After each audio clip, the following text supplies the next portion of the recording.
I was having a small campfire last night alone with my small dog, who at the time was sleeping. First, there was something moving through the wooded area to my left. Sounded like it was on 2 feet and moving towards some neighbors' houses. I wasn't alarmed by this, although it was dark and there were no flashlight. The neighbors do walk through there from time to time. My dog was not alerted at all. This part of the incident may just be coincidental, but it's what happened next that I'm curious about. About 5 to 10 minutes later, to the left of me, way off in the distance, there was an obvious wood knock. Then immediately to the right of me, in the distance, but in the direction is the Great Croton Swamp, was a reply wood knock, and then immediately after that, another from the left. Then nothing. I've never heard anything like that before. It was about 11 p.m., and the neighborhood was quiet, and in my opinion it was an obvious call and response. Are wood knocks usually so instantaneous, or do they usually have some time in between?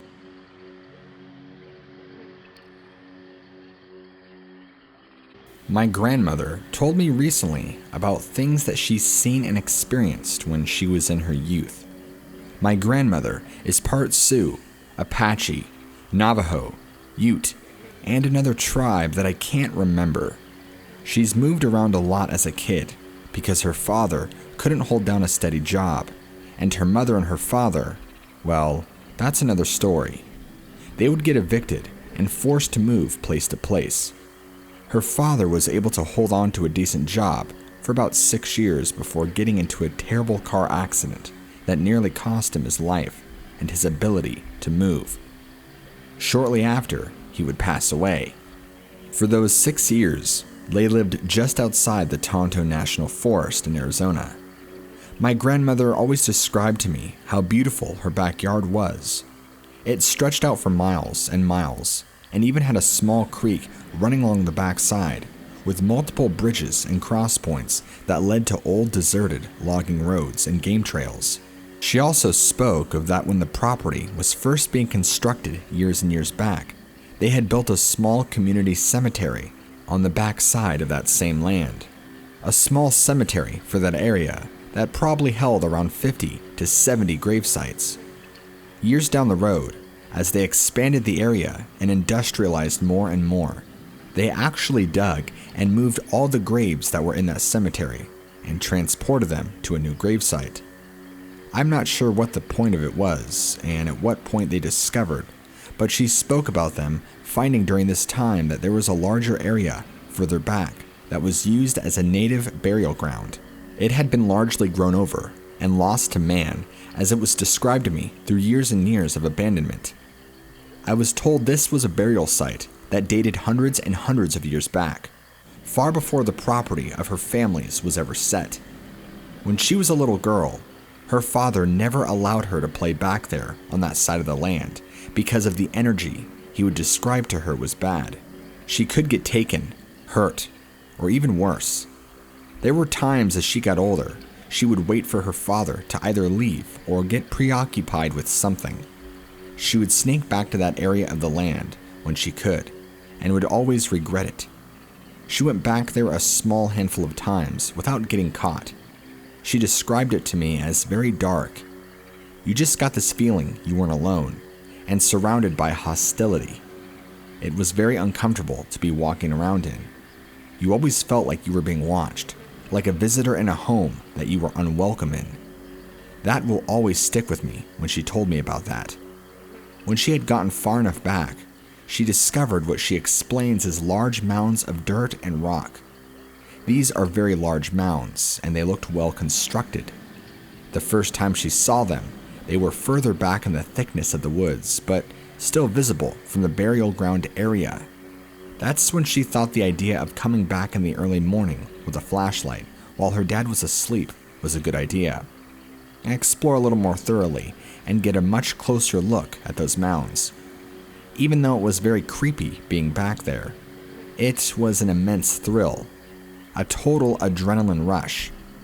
My grandmother has always been that kind of lady anyway, so when she told me about all this, I guess I shouldn't be too shocked.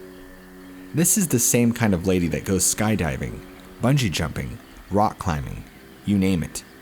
She's always been crazy like that, And being the free spirit that she is, this story that she told me isn't the first, or probably last time she'll experience things beyond our plane of existence.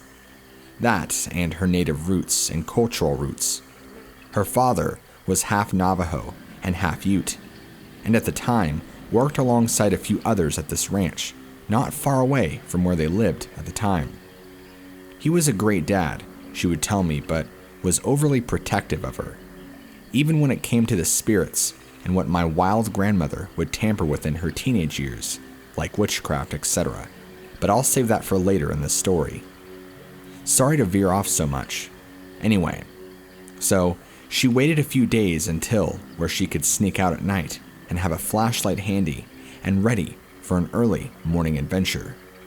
She went to bed like normal that night, pretending to be asleep, only to wait till the moon was directly overhead in the sky before she made her descent out of her window.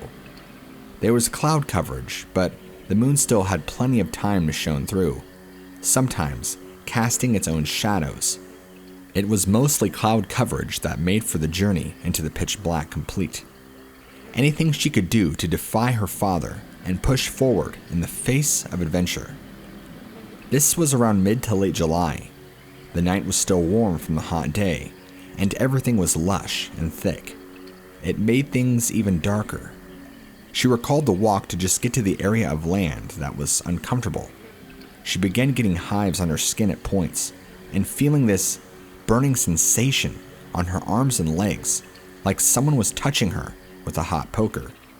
She talked a lot about how the walk to the burial ground area was even more unnerving. The darkness felt thick at night. It felt like it was alive and surrounding her. There was a strong sense of bad feelings and energy all around. Even more, now that she was enshrouded by the darkness of night. As crazy as my grandmother is, she continued to push on, despite her whole body telling her to get out of there. That's right about when she had her first sighting of this creature. She makes it to the back burial area and goes further this time into the area, out towards the burial mounds. This is when she was talking to me, how it became hard to physically go back there. It was like this unforeseen force trying to hold her back so she couldn't go further, but she did. Once into the small burial site, she said her flashlight's light reached less and less further. The darkness physically became thicker, which is something she had never experienced before, but would later encounter in different scenarios. Again, we'll talk about that later. Here is where things go haywire. Upon reaching the burial mounds, she noticed there were 3 of them, spaced no more than a few hundred feet away from each other, with small overgrown paths made to each one. These mounds were large, far larger than her. On the back side of the first one, she noticed a large hole that dropped down into the ground on the back of this mound. It was like a hole that then dropped down into the earth. Think like a small outcropping, and then a hole that leads down on the back side of this first mound. With her flashlight, she couldn't see where it led to. She just knew it was down into the earth. Every fiber in her being was screaming to get out of there. She knew she was being watched, that this place was full of bad spirits and energy, but she didn't care. If she could just check out the mounds, she would have been satisfied. Just as she was able to walk to the second mound, she began hearing light footsteps from all around her, approaching her. She shined her light rapidly, but never saw anything, calling out and asking who was there. Of course, no response. Right at that moment is when something very large came out of the hole behind her from the back of the mound. She shined her light, and to her horror, what she describes as this large, reptile humanoid creature steps out. Eyes like a cat, sharp and piercing, and a face so hideous and fierce, she froze up. Before I go on, this is the point that I began asking her all sorts of questions of what this thing looked like, because even I was apprehensive to believe her in the moment. I know my grandmother is crazy, but I know she is not a liar, and the genuine fear she expressed to me when describing this creature she saw is a little disturbing, to say the least. It had larger scales, a very snake, serpent-like face, with sharp, jagged teeth protruding from the top and bottom. The teeth were long and pointed. Its arms were long, extending further than its waist, and had hard, exaggerated hands. It had hard, defined, rippling muscles underneath its thick scales, and stood much taller than her. She knew down in her being, in her very inner core, that she was going to die, or be taken by this thing, down into that hole that it crawled out of.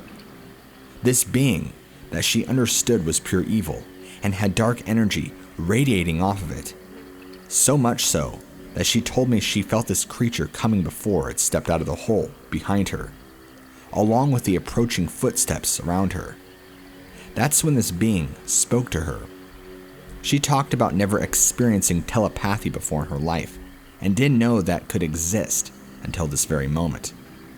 Whatever kind of being this was, speaking telepathically to her, that this being lured her in, and now was going to kill her. It began to approach her, and that's when she described to me, like a large hand that was holding her tightly, let go. Her body bolted, and she ran as fast as she could. It was like this unseen force inside of her that drove her as fast as she could away from this being. In that moment, she wasn't able to think or control her own body. It was like God took possession of her to save her and to take her far away from that being of evil.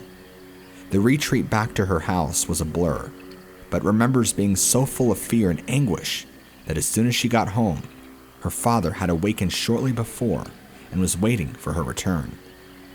She was just so happy to see her dad, and to be safe, she practically collapsed on the ground in tears. Her father wasn't so angry as he was worried, and she told him everything that had happened. Her sneaking back there, discovering the burial mounds, all of that. Her father told her that this is why he keeps her from there. There's an evil that lingers in that area from dark magic and negative energy. That is why it is important to never go back there.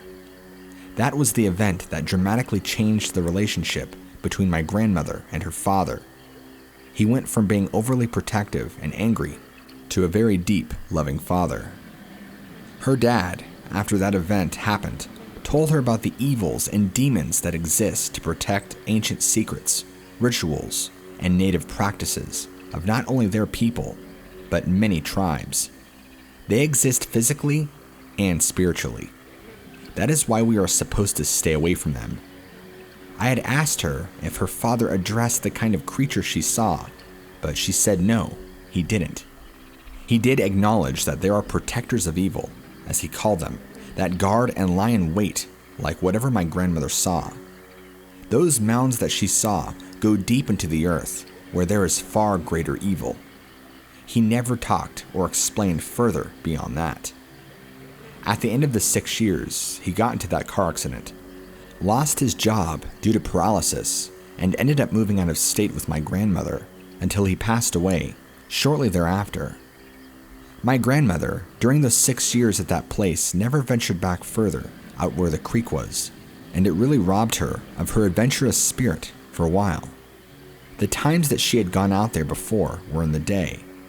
Why she had wanted to go out there in the early morning hours like she did was because she wanted to see just how active the evil spirits in that area were. It's almost like she had a sort of disbelief in her. She's not a Christian at all, so when I asked her questions about what she meant when she said that she felt like God grabbed her and sent her running, what that meant. It was this force that took over her and pulled her back in the direction of safety, she explained. It was almost impossible to describe, but said her mind was so overtaken by this horrible being approaching her. Deep down, if given the chance, she without a doubt in her mind knew that lizard thing was going to harm her in some way or another. Then she went on to tell me a whole other thing about when she was older, right after her dad had passed, that makes an interesting connection. She was in high school now, and had befriended a group of kids who were considered outcasts. Remember, this whole first encounter happened when she was about 11. Her dad had just passed, so she was very vulnerable and emotional. She had become heavily involved in witchcraft and dark magic through this small group of kids. They even formed their own unofficial coven. Most of her high school was spent furthering her magical abilities, casting new spells, and lingering on the darkness and hatred she now bared inside of her heart, and learning how to summon beings to do her work for her. Shortly after graduating, she had gotten to the point where these malformed, reptilian-like beings would come and visit where she was living. They would scratch on the windows and try to break in the house. All the while, she would cast spells that were supposed to banish them away. It only seemed to draw them in more and more. These beings my grandmother described looked different than the lizard-like being that she saw that came out of the burial mound hole. These were much more disproportionate, had long claws at the end of their hands and feet, and were more toothpick-like, even being taller than what she had seen when she was a child. Equally as frightening. The more and more she practiced, the more spells she would cast or try to hex somebody, the more these creatures would be drawn to her. She was filled with so much anger, hatred, and pain from her father's passing that witchcraft was the one thing that really took her away from it all. She was determined to control magic enough to where she could overcome anything, but she never did.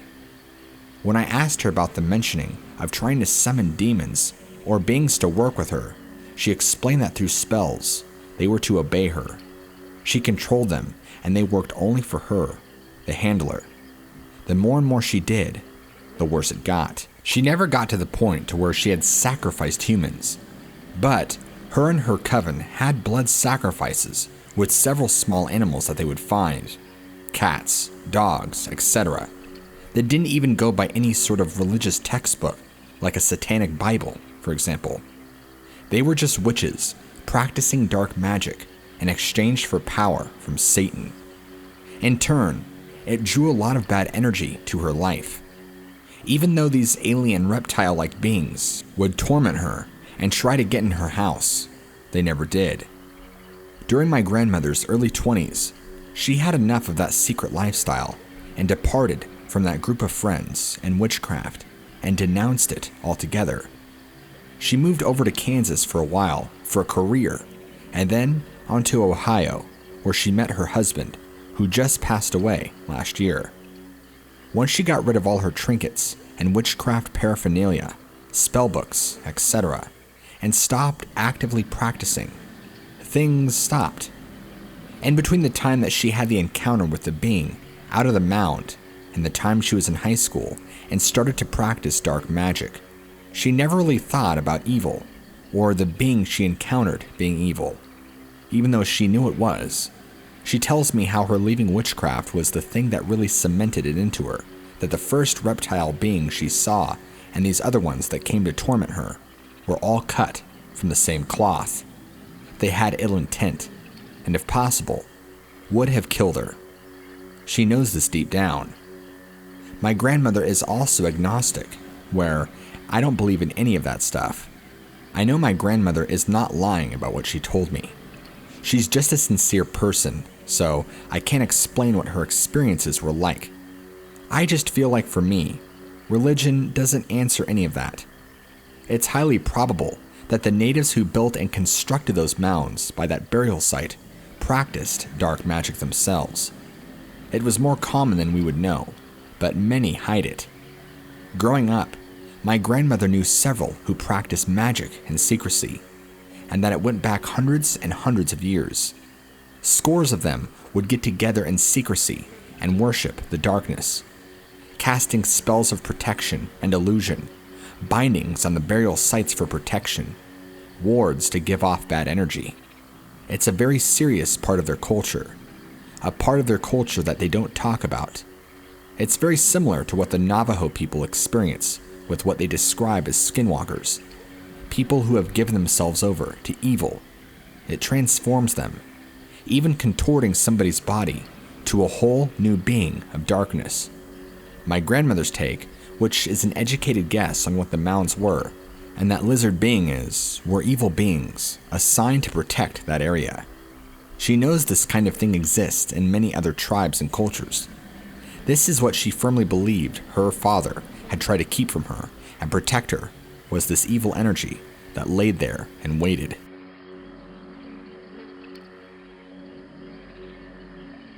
About 5 years ago, me and my older sister went to a nature park, a wetlands, so to speak. Of course, we went at night so we could skateboard around, because you aren't allowed to. But, in front of her 24-year-old sister. Well, we just went around as the sun was setting. For a little bit, we got lost since the park was so huge and condensed with the thick woods. We were trying to find the bridge, a 20-foot or so bridge, so we can hang out just above the rushing river. By the time we got there, the sun was hardly visible over the mountains. I looked around after drinking my water, and here is where the creepy stuff happened. As I looked at the other side of the bridge, I saw a tall, skinny figure. I first shrugged it off like it was a person, maybe a ranger of the park, but then it got on all fours and walked away. I didn't say anything at first, mainly because I thought it was maybe a bear. I looked back at my sister as we chatted about boys and along many other things. Then I looked back at the end of the bridge. My sister did too, and we both saw the figure this time. At this point, I was totally freaked out. Mind you, it's still not dark out. The sky was purple and orange, so it wasn't like we were seeing things that when your mind pictures figures in the dark. No, it was right there, getting closer. I told my sister to get the hell out of there. Her going first off the bridge and down the hill. I went second, and as I turned to look at the bridge again, it was 5 feet in front of me, on all fours once again. It stood there as me and my sister skated off, and this isn't even the end.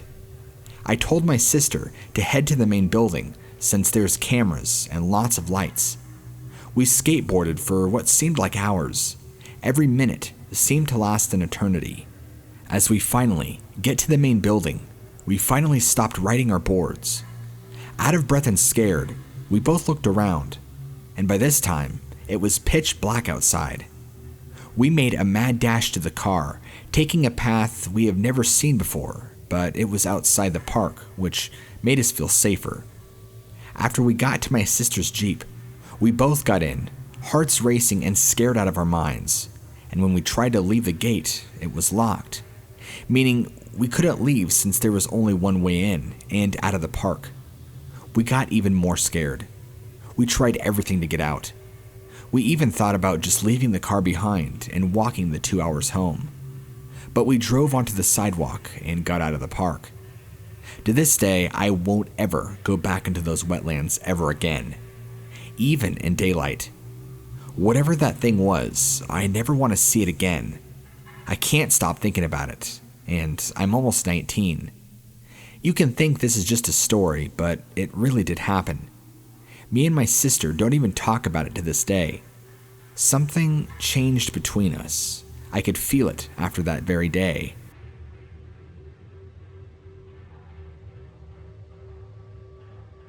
I'd like to start off by saying my parents live on a plantation in the middle of nowhere in Mississippi.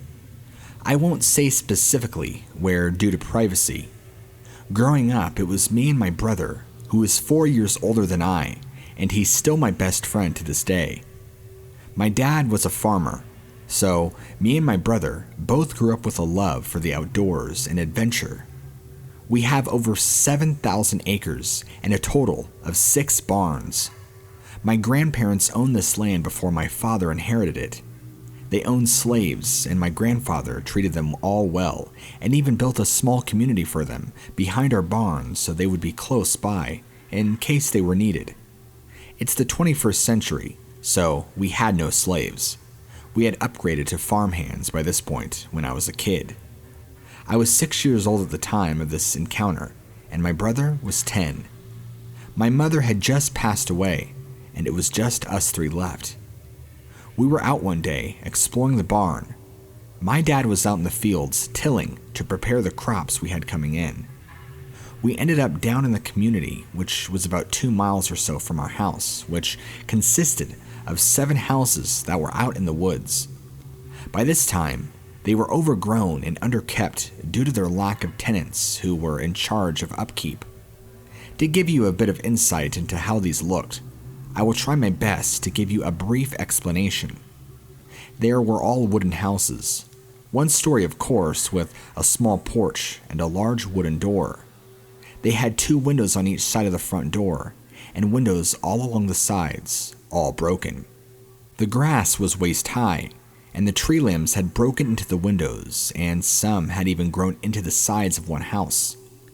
My brother was carrying a machete to chop away some of the undergrowth so we could get to them. We entered the front house that was a bit bigger than the rest, with tin on the roof and a brick chimney. The steps broke under our feet, and my brother had to help me climb up. The porch had almost completely rotted by this point. I'm not a tall girl, and my legs are especially short, making high cabinets and big steps difficult for me, even now. My brother went first, opening the door with a heavy kick from the wood being warped and disfigured. He shut the door best he could behind us. We entered the house to see most of the floor was missing, revealing grass and even small trees growing through the floor. Rodents scattered in every direction, making me yelp, but my brother just laughed. There was a mattress to the left that springs were the only thing remaining. All of a sudden, we heard a loud crack right outside the door, causing both of us to freeze where we were. My brother whispered that it was probably a deer and to be super quiet so we could see him. We both slowly crept over to one of the windows to try to see outside and catch the deer. We both had a love for animals and enjoyed watching them. As we reached the window, we heard a very hushed voice, and I very distinctly remember the deep growl of one of the voices telling the other, "Shut up. I don't know where they went, but I swear to God when we find them, we'll kill all of them. I don't care. I'll kill them before I go to jail." Then he erupted into maniacal laughter that echoed through the woods. I remember the look on my brother's face. I knew he was terrified. My brother was only 10 at the time, but he was almost 6 feet, and almost nothing scared him. If he was scared, I knew I should be. He whispered for me to crouch down so we couldn't be seen through the window. I crept down next to a rotten couch that reeked of decay. The smell alone made me gag. Tears were spilling out of my eyes, and I kept my hands over my mouth to keep my sobs quiet. I bit down so hard on my hand, I remember tasting blood. My brother was peering over the side of the window, his face white. I heard limbs breaking as the trespassers were making their way towards every house to find us. I remember thanking God that my brother had shut the door. He motioned me to come towards him, and I slowly crept to where he was, trying to make as little as noise as possible. He told me he was going to open the door, and when he did, then I needed to run all the way back to the house and try to find Dad. He kept nudging me towards the door and was getting frustrated when I wouldn't move. I heard one of the men tell the other one to check the big building, and my heart froze. The house we were in was significantly bigger than the others, and I knew they were coming for us. We heard sticks snapping from every direction, and in my child's mind, I knew we were going to die. Nothing is scarier than thinking you're going to die at such a young age. I was absolutely terrified. I was behind my brother against the wall, and he was holding my hand. I remember how sweaty his shaking hand was and how fast his heart was beating. He had the machete brandished like some sword in a sci-fi movie, and I almost chuckled at the sight. As scared as I was, the door to the house was kicked open, and there stood 4 men, standing about 6 feet or so in height. They all looked like they hadn't bathed in years, and I could smell them from where they were standing. They smelt of rotten meat and body odor. Their teeth were yellowing, some missing, and they looked like they had been beat up, covered in bruises and blood. The blonde guy in the front was the first to speak. His voice still terrorizes me to this day. "Well, look at what we have here. A knight in shining armor, and what a damn princess." He had laughed. My brother spoke in the deepest voice he could manage. This is my dad's land. You better get out. He's got guns and he'll shoot you." The blonde guy chuckled, shaking his head, and took a step towards us. The next thing he said chilled me to my core. "Your daddy can't save you. No one can. I'm your god now," he said as he took another step towards us. He looked over at me, and my blood went cold. He smiled, and I could see he only had one front tooth, and only a few were left in his menacing smile. "I love pretty blonde girls. I'd love to take you with me, my own pretty little girl. I've always wanted one." I cried out and buried my face into my brother's back as I wept, screaming for my dad. "Daddy can't save you now," he screamed, and my brother lunged toward the guy and swung the machete as hard as he could, almost knocking himself over from its weight. All three of the guys started laughing maniacally. My brother stepped closer to the men, swinging the machete again, coming inches from the blonde guy's face. He leaned back to avoid the blow and started only laughing louder. The sound was like something out of the most awful horror movie. I could hear the crackling in their voices. Their smiles made it all the more worse. All three of the men were in the house with us now, and the lanky black-haired guy shut the door behind him. They kept inching closer to us, and my brother was telling me to stay behind him as he kept the machete pointed towards them. Then, the most heavenly sound. Out of nowhere, we heard a truck horn, and my heart jumped into my throat. The road leading to the community was maybe 200 yards from the house, with few trees between it. The guys went stock straight and bolted out the door. One of their legs fell through the floor, but he quickly yanked it out and bolted. We looked out to see my dad and cousins jumping out of his truck with all their guns in hand. They fired a few shots, missing the men by only inches. My dad ran into the house and scooped me up. My brother was crying, and my dad was too. He hugged me and my brother so tight that day. My dad never let us go near the community again, and only let us go into the barns if he was with us. He told me recently he thought he were dead already, and he will never be happier than the day he found us alive.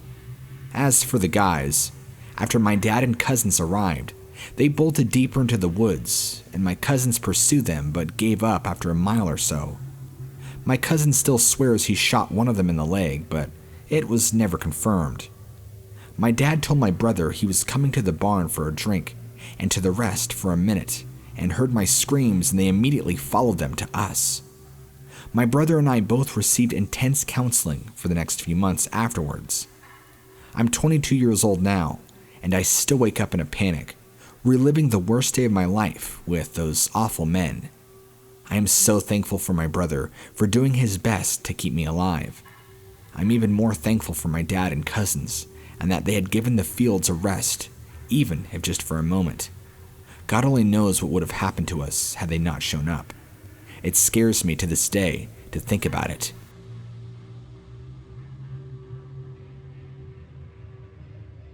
Back in the spring of 1978, at the age of 17, myself and my high school sweetheart were parking just off of a seldom traveled country road in a county about 10 to 13 miles south of Carlinville and roughly 10 miles west of Gillespie.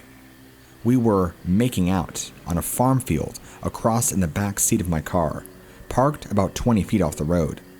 The area was fertile, bottom land, just about 50 feet from a bridge over a small creek. There were dense woods around with a small cornfield, maybe 4 acres cut out of the fertile soil alongside of the creek. The night was one I'll never forget. In our young passion, a foul stench came over the area, but the real thrill soon followed. We heard the loudest, most shrill scream we could imagine. It was very, very close and extremely loud. It started as several low-toned grunts and exploded into the most frightening shrill scream I'd ever heard. It seemed to vibrate the old car we were in. We were both panic-stricken and scared out of our minds. I jumped into the front seat, butt naked, and drove like hell until we were on high ground and away from any woods. I hadn't taken time to dress until we were miles away from that spot. We discussed what had happened and decided to keep the whole thing a secret. Actually, we looked at each other and said something like, "This didn't happen, did it?"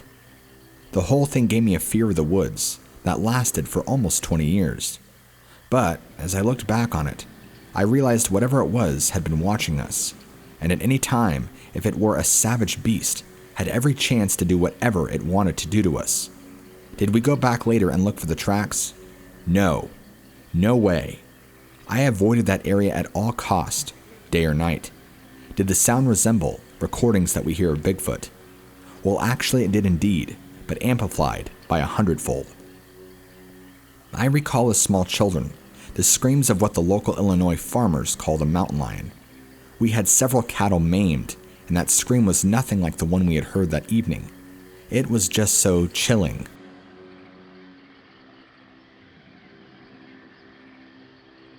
For my 18th birthday, I had gone up on a small road trip with my extended family, mainly my cousins on the East Coast, driving from Florida up to New York and back down.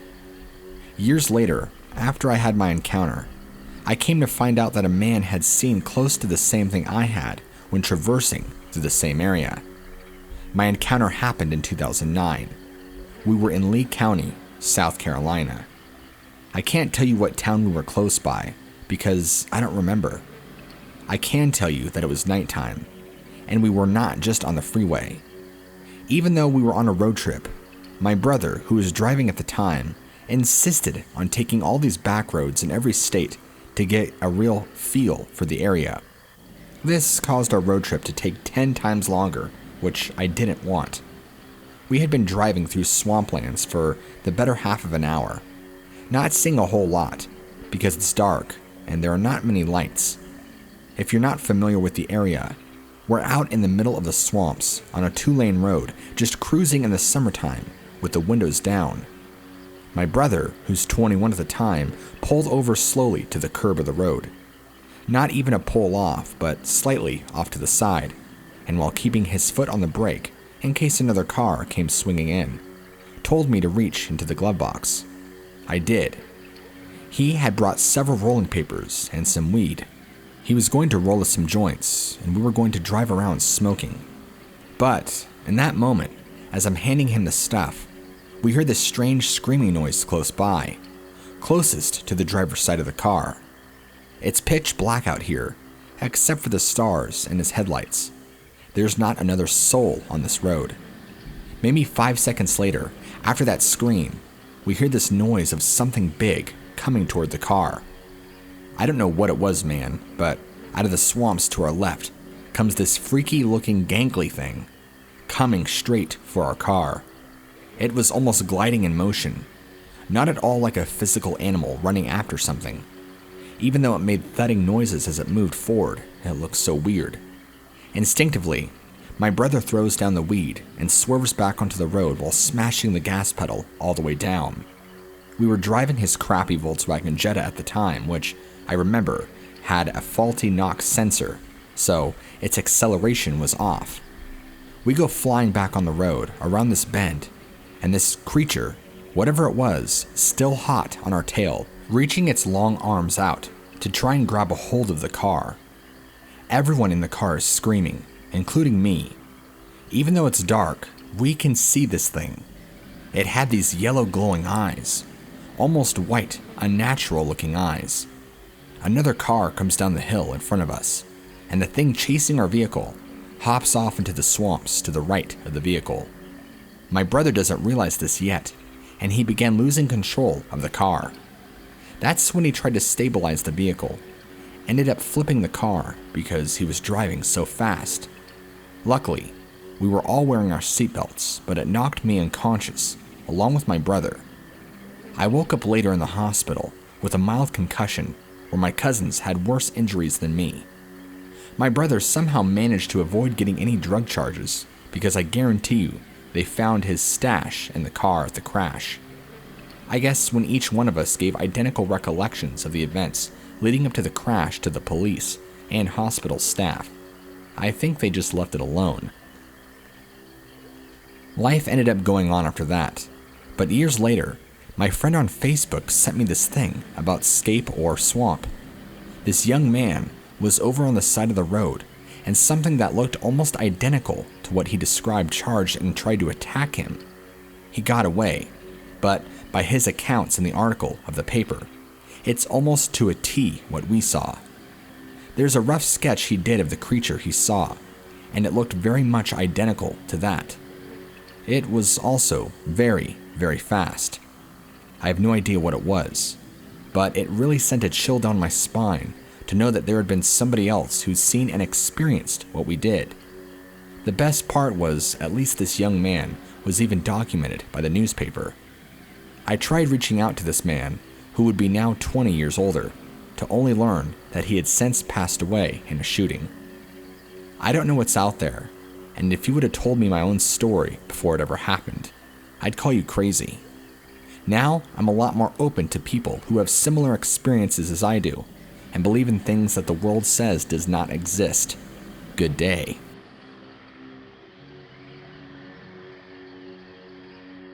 My name is Amber Lee, and I live here in Asheville, North Carolina, with my dog, Captain. Captain is the love of my life. He's an Alaskan Klee-Kai Husky with a mostly black coat, but with streaks of white fur around his legs and face. Not to mention little rings of dark fur around his pale blue eyes that make him kind of look like the Hamburglar. I rescued him from a shelter when he was just a puppy, right after my fiancé moved out to Hong Kong for work. He helped me through the initial loneliness on nights when I just couldn't handle getting into an empty bed for the 50th time, and in the years that followed when my husband decided he would be better off starting a family with a Chinese woman he met through his job. Captain helped me through the heartbreak. Captain is a big guy, a subwoofer. While other dogs need walks, Captain needs hikes. Which is why, every weekend for the past few years, I would drive him out to a national forest, Nantala to be exact. One of the few places he could really be.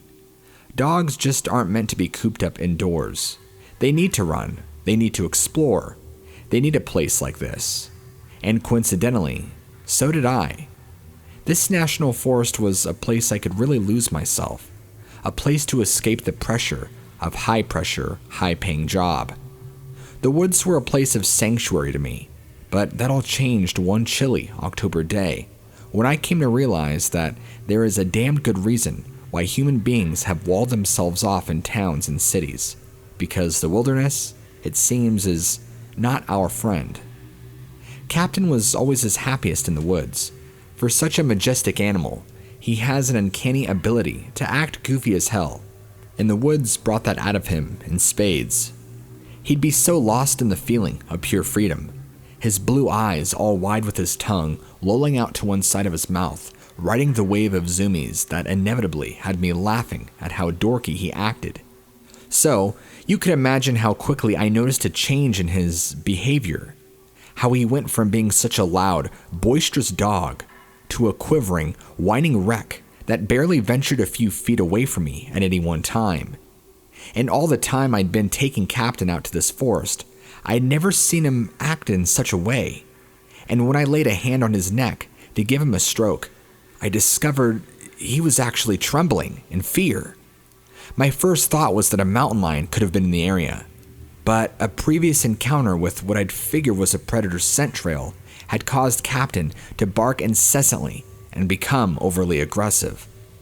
Now, this was back in the fall of last year, and that during the previous summer, the National Forest had seen a sharp increase in black bear activity, with homeowners being encouraged to be much more careful. Surrounding issues of food disposal, it was entirely possible that Captain had sniffed out a mama bear and cubs, in which he was outright terrified. I had no idea what to make of such a situation, but one thing was clear though. Captain wanted out, and consequently, so did I. There was only one big problem with such a plan. We'd already spent like 2 hours hiking in the woods. Getting out would not be quick or easy. With every step, the tension grew. Captain looking behind me with wild, terrified eyes, darting ahead before doubling back to whine at me. Each footstep seemed a little quicker than the last, my utter paranoia growing to fever pitch as I continually looked behind me and continually saw nothing. But something was behind us. Captain knew it, and I could feel it. At one point, he bounded back to my side and froze, staring off into the dense forest as he sniffed at the air before him. I thought the worst was over, but I was horribly, horribly wrong. With a yelp so loud, it hurt my ears. He burst off through the trees ahead, howling barks punctuating his canine gallop. That's when I heard it, a rustling in the trees behind me, and with a terror so rampant, I could still feel it to this day. I heard something behind me breathing, and it was huge. I just ran, following the sound of Captain's barks, crashing through the dense trees as dry branches tore at the bare skin on my face. There are many times in my life where I'd been uncomfortable, anxious, or scared. This experience dwarfed them all. No emotion can compare to that knowing you're being hunted by something that you cannot reason or bargain with. Something that will crunch your bones into meal and not feel a damned thing. I ran harder and longer than I ever have in my life. So intensely that when I finally had to stop to draw breath, I found myself dry retching against a tree trunk, out of exhaustion, out of fear, out of pure biological imperative, making me as light and mobile as possible. But there could be no respite. Captain's furious barks made that abundantly clear. We had to keep moving. It was that or be eaten alive. With tears in my eyes, I carried on running, hurtling through the forest, the thickets so dense I was running half blind, which was made painfully obvious when I caught my foot on a fallen tree trunk and was sent flying into the dirt. The impact alone knocked the wind out of me with an ugly grunt, and as I rolled onto my back, struggling for breath, I saw Captain appear at my side. He had been my hero so many times before, and wasn't about to fail me now. His barks were wild, full of rage, his sharp teeth exposed as he poured the raw force of his being into the woods behind us. It was terrifying, awe-inspiring to behold, and in that moment, I thanked God that he was on my side.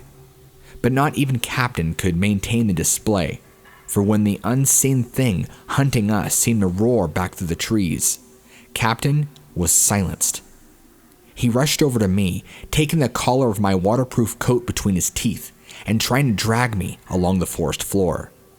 But I was renewed by terror, by biological imperative, by the damn raw need to survive. In an instant, I was back on my feet, running, panting, scrambling for life.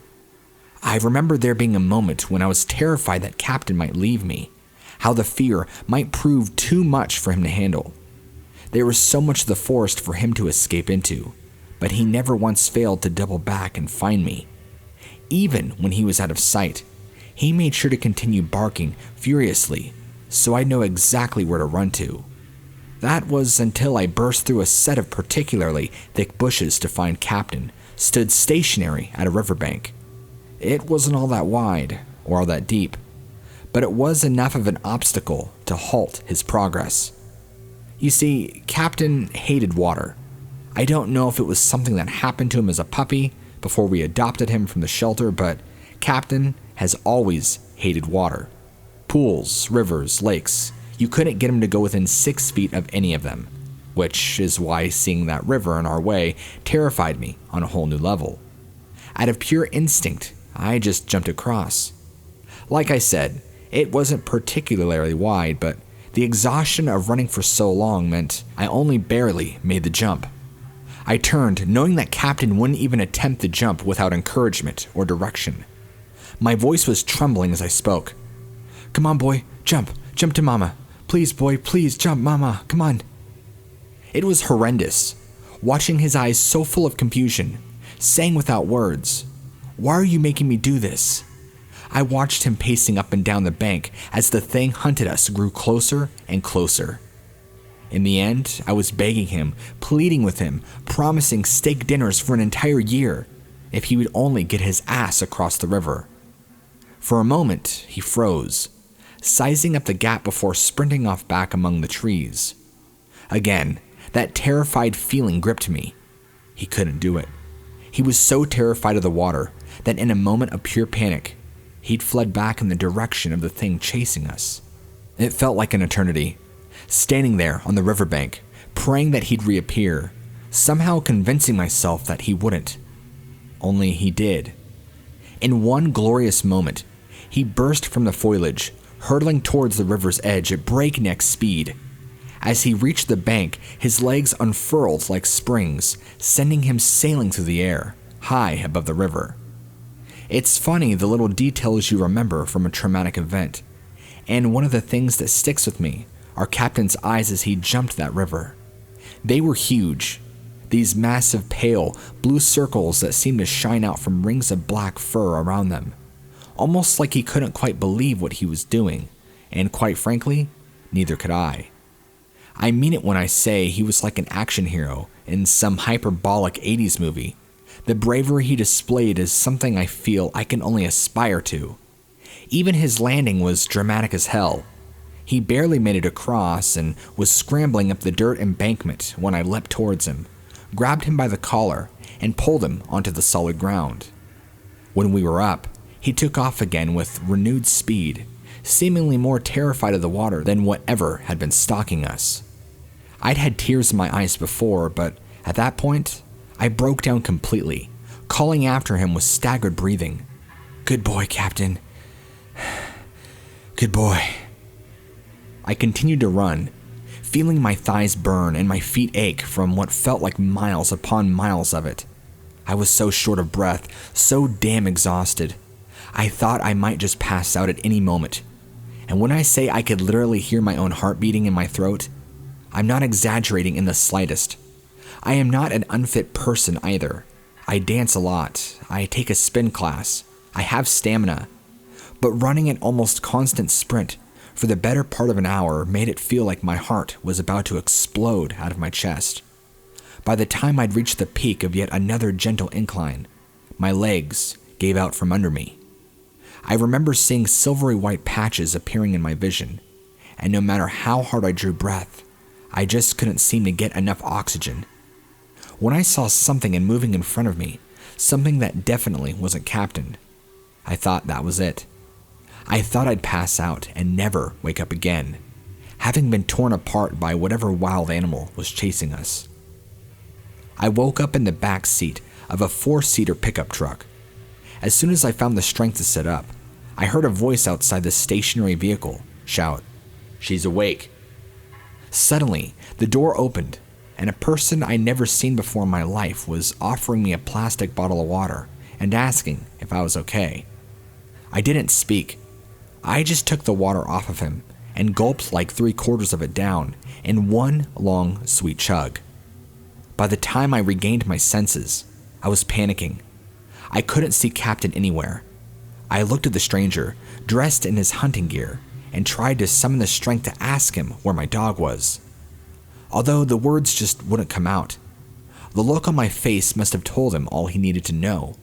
When he told me Captain was fine, and he was just inside their hunting lodge getting a bite to eat. I just cried with relief. I was overjoyed he was okay, but that's not what made me burst into tears. The hunter told me that, for a while, Captain wouldn't follow any of them out to the truck, no matter how much meat they offered him.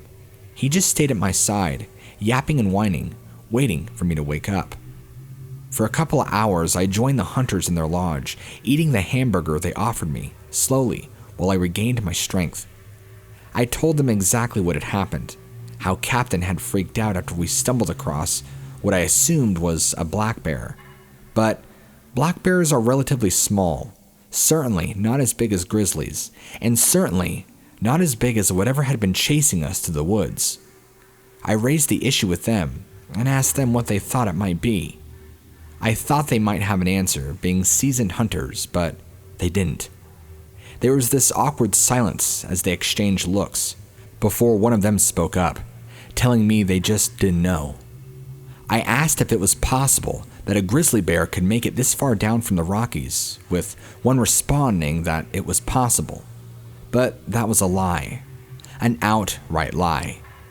Those hunters quite possibly saved my life, and for that I will be eternally grateful. But I know they lied to me. Grizzlies don't make it anywhere near North Carolina at any time of the year. I've done a fair amount of research into what was chasing that day, but I've been unable to come up with anything conclusive. The only thing I know for sure is that those hunters were hiding something, and as long as they do, people will continue to go missing in that stretch of North Carolina woodland. Captain is lying next to my computer chair as I write this, ever faithful and ever watchful, and in my darkest moments, I wonder how I'm ever going to last without him. 3 years ago, when I was down in South Florida, I'll never unsee what I saw walking into the mangroves. I was walking along a small sector of deserted beach, very close to the thick swamps and Everglades that opens up right into the ocean. This is one of the many spots of the state where fresh water and salt water clash. I was kind of in the thickness of the swamp, but at the same part in an open enough area where there was plenty of empty beach. As I continue walking straight, I'm looking ahead. It was far away from me, but I could still make out details to know this wasn't a man. Something on 2 legs, standing like a man, walking like a man, and moving like a man, walks out of the mangroves onto the sand, and its back is turned to me. It takes a few steps, and then stops like it was caught. I'm talking frozen mid-step. It turns its head and looks right in my direction. While keeping its head fixated on me, it bolts off into the swamps and mangroves in just a flash. When it had emerged out of the mangroves, I didn't see it at first. I thought it was just an animal, until it came out to a clear view. It was heading in the direction of the water before it noticed me. What it looked like to me was this large lizard man. It had what I guessed was a small tail on its backside. It looked dark, and its head was shaped like a lizard head too. I couldn't see any eyes or anything specific about its body or skin because I was walking far away. The movements looked natural, fluent, organic. There's no way somebody in a random suit was just walking around out here in the middle of nowhere. Not even a camera crew, nobody to prank me, no cameras, nothing. The speed in which it took off at, back into the Everglades, wasn't human either. It took 3 huge strides at breakneck speeds, and bam, gone for good. It scared me and shook me. I really don't know how to describe with words what it was. Florida is home to all sorts of crazy animals. Last thing I would ever imagine is lizard men. There was nobody else around me or near me for miles that I could see. This was kind of out there. Not exactly on a big popular Miami-style beach. This was very secluded. An area that you have to travel through some swamp to get through, but anybody can access it. It wasn't hard, just took about a 15-minute walk. I feel like writing this out is helping me get over it and understanding what I saw. Even though I can understand it, it's like my brain is having a hard time processing the reality of it. When you're told your entire life, things like this aren't real. Well, they sure are. And if you see one as I did, it can throw your whole world upside down. Now, I just need to work on getting over that and living with it. Thanks for being an outlet we can send our stories to and get these off of our chests.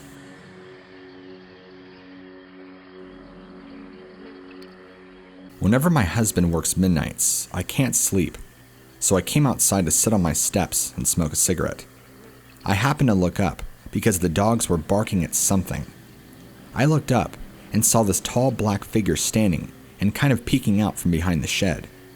I looked at it and kind of squinted at it to see what I could see, and it really wasn't moving. I went back inside my house and grabbed the gun. When I came back out, it was gone. I don't know what he was doing there. It was just a big tall black mass peeking out from behind the shed. It was massive. It was big. I jumped up and ran inside to get the gun. I was able to see its head, part of the shoulder, and some of the knee. It was leaning out. It was 7 foot tall, but it was sort of hunched over too. There is no lighting back there, only in the front of the house. We have a tree line that comes up behind our place. The tree line comes with about 100 feet of the house. I don't know how many times I've been here by myself and heard something bang on the shed in the back. There were a couple of nights that I went out there with my gun, but every time I've heard a bang like something is hitting on it, and the door had been left open. I don't know if something was trying to get in there. I know it's not the door banging because the door is on a track to hold it still. There's been other times by the camper shell I've heard noises. I've run inside and get the big light and shine it over there, but nothing there. There are a lot of unusual noises that I've heard over the years here and there, and I've never been able to put to what it was. There are several times when I have walked back to check the noises at the shed where I felt something was watching me. I've also gotten that feeling a lot at my French doors because I don't have anything over them. I'll be sitting on my couch and feel like someone is looking through that window, and I'll look up and there's nothing there. And when I get this feeling, I am home by myself. I have an apple orchard in the back, but of course, this time of year, there aren't any apples. But late last year, a lot of the apples were gone. My husband picks up all the bad ones and throws them out into the field. I got to thinking about this because somebody found a footprint recently between Bunker Hill and Staunton.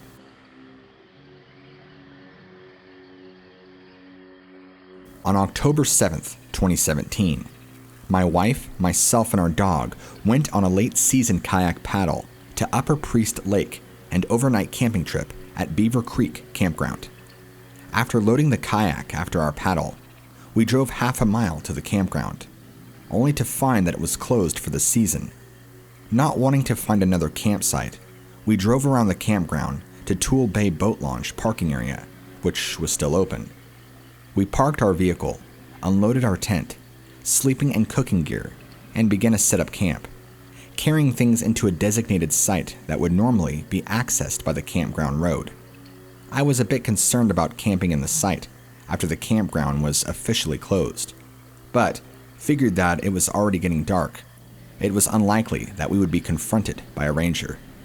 It had been raining and was getting cold, and my wife wanted a campfire to warm up our paddle to Upper Priest Lake. I didn't want to start a fire, as I was still uneasy about camping there and concerned that a fire would attract attention to us. After setting up the tent and getting things situated, we heard a hoo call to the north of us, across the road. I had the distinct impression that it wasn't an owl, but a person wooing for somebody in the dark woods, like someone trying to contact a hiker who was late getting back to the car, though there were no other cars in the area. The call was quite loud, louder than any owl I have ever heard. To me, it seemed like it was coming from something, a person with very large lung capacity. By this time it was dark, and we couldn't see anything beneath the tree canopy outside of our campsite. While my wife worked on starting a fire with wet branches, unsuccessfully, I arranged our sleeping gear in the tent. Suddenly, we heard a woo call that was much closer and much louder.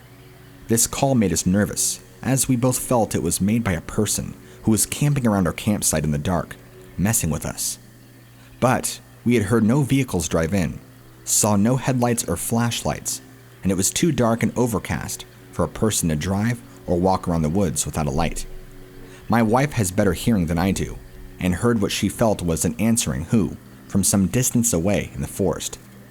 Grabbing a flashlight, I walked 75 feet or so back to our vehicle to get my 9mm pistol. There was no question that this was not an owl. The call was much too loud and gave both of us a fearful feeling. I could feel the loudness of the call in my chest. We noticed that our dog had no reaction to the calls, remaining in camp and not acting scared, but I sure felt that way, even with a firearm on my hip. After the last loud call, we didn't hear anything more the rest of the night. No vehicles drove into the boat launch parking area, and we heard no people or animals about. In the morning, I looked around our campsite, but couldn't see that anything had been disturbed. Later back home, my wife researched owl calls online, but couldn't find anything that sounded like what we had heard. Whatever had made those calls around our campsite that night knew we were there and had a lung capacity much larger than an adult human male. Last fall, 2019, while on a motorcycle ride up Tango Creek which was approximately 15 miles from our incident, we saw a fir tree, about 5 feet in diameter, broken off about the 8 to 9 foot tall off the ground, near a trail by a pull-out parking area. No other trees in the area had been damaged.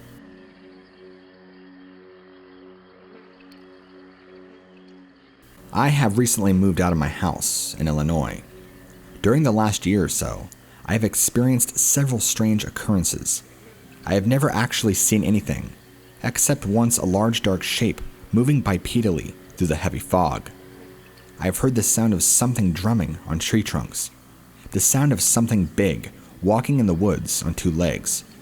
I have found chunks of firewood thrown from my woodpile, and on November 25th of 2008, as I was packing to move, I heard a moaning howl very close to the house.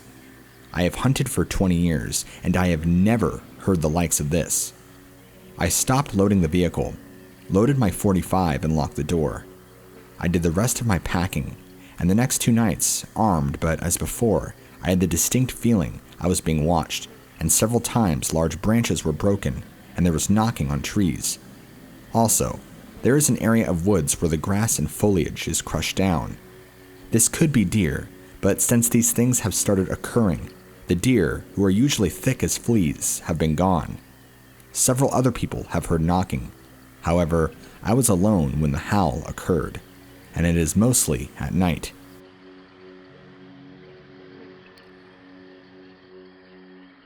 Me and 2 friends were walking up to the gas pipeline to fish a natural spring on the mountain, now privately owned by a hunting and fishing club. As we crested our first hill, all 3 of us stopped at the same time. We saw a Bigfoot about 200 feet up the pipeline.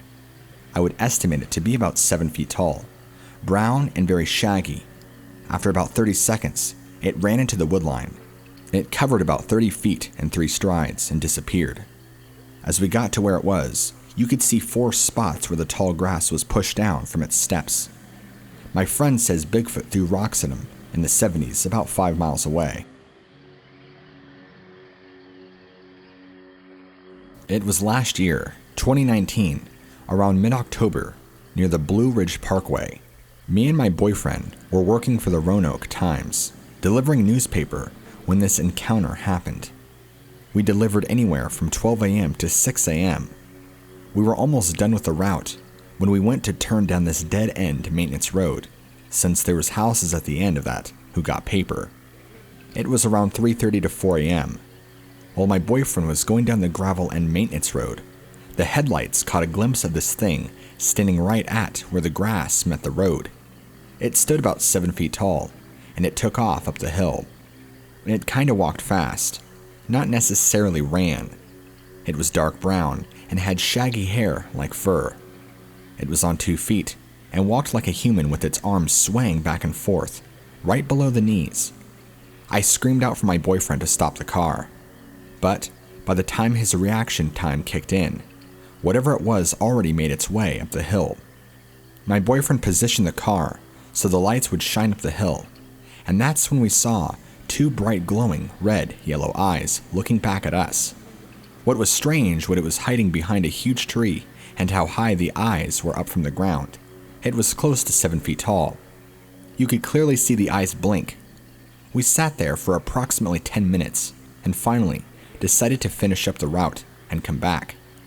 We did eventually come back after we got done with the last house, and it was gone. But you could see where the tree limbs and grass was pushed down from where it was standing on the side of the road. Maybe less than a month before we had the encounter, we had heard tree knocks while on our route, from deep down in the woods, maybe a neighborhood or 2 over. It scared us so bad when we heard it, that we just bagged the newspaper up and threw it on the side of the road.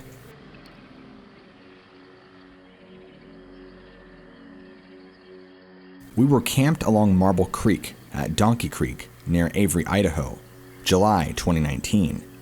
It was a weekday, so no other campers were within miles. Deep mountain valleys and dense woods. I was chopping food for dinner. My husband and small children were fishing at the Loud Creek. I'm an avid birder, obsessed. I must know every call I hear. And that evening, I heard a call that sounded like an old-fashioned crank police siren. It was echoing through the valley and came from a higher altitude. Howls of the same timbre and pitch, but slightly varying length. I thought it was an owl.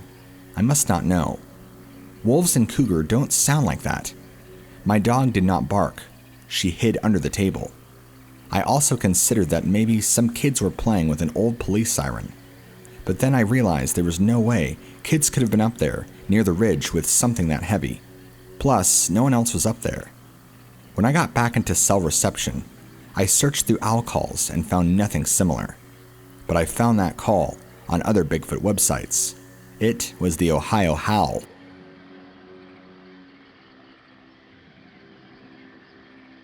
The past several months, we have had some very strange activity going on around our house. We live out in the country, and we've ignored a lot of it. But here lately, we can't ignore the activity going on. About a month or two ago, my husband went outside to smoke, and he heard something, and as he looked in our driveway, he seen an animal that stood about 7 feet tall, all hairy. He couldn't explain it, except that it looked like one of our dogs on 2 feet, and extremely tall. It walked past our trailer, and that's how he could guess that the height could be. We've heard what sounded like a baseball bat hitting a tree. We've heard whistles and calls of what Bigfoot sounds like. We've had chickens and cats go missing. Every night, about the same time, you can hear footsteps and sounds. It's to the point to where we are scared to go outside. We've never believed in Bigfoot till we've seen it, and have heard them. I'm sure there are more than one around, because we live near caves. They sound like they are all around us at night.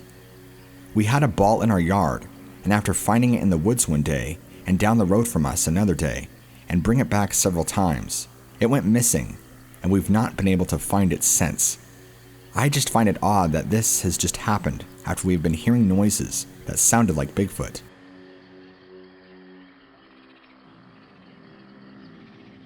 Okay, so this is a long story, so I'll try and get it as easy as I can.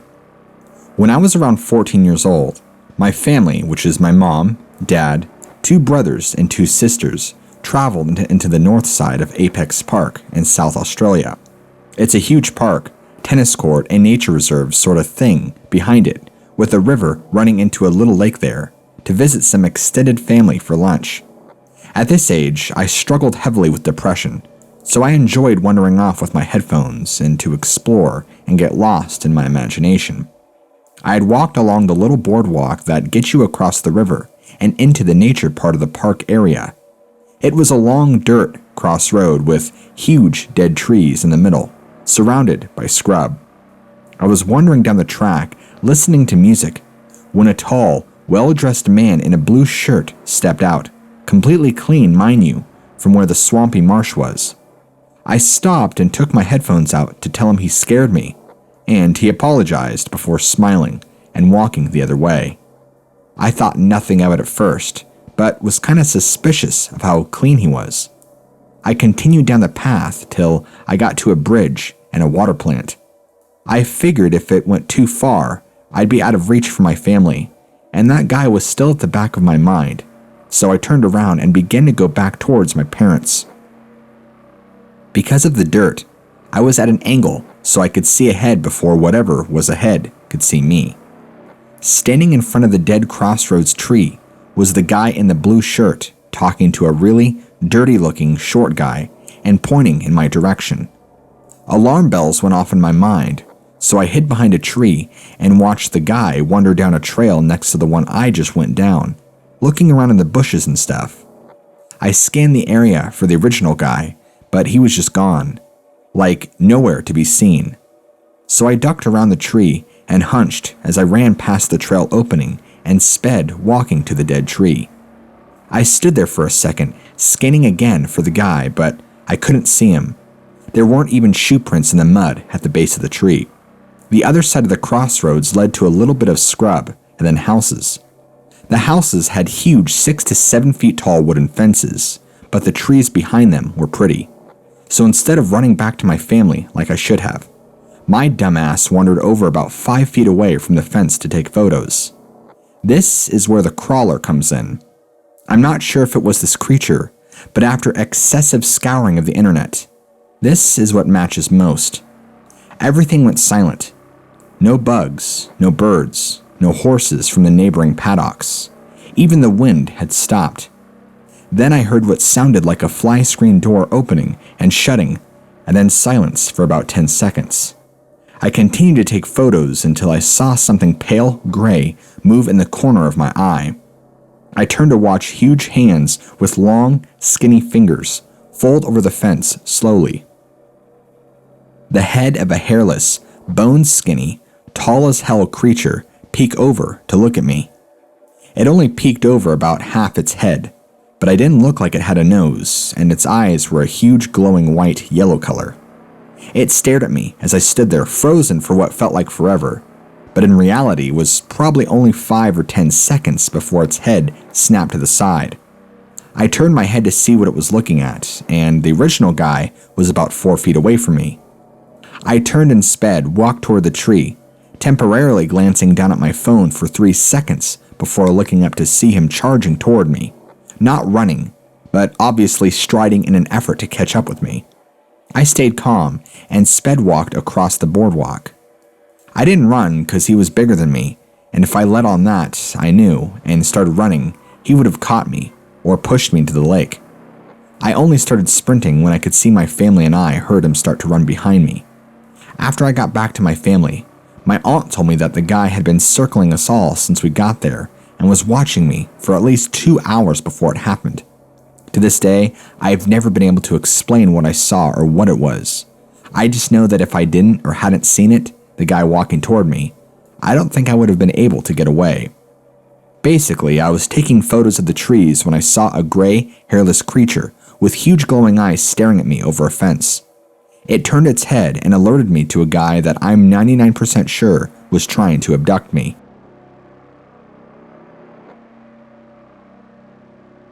I have had several experiences over the years near my home.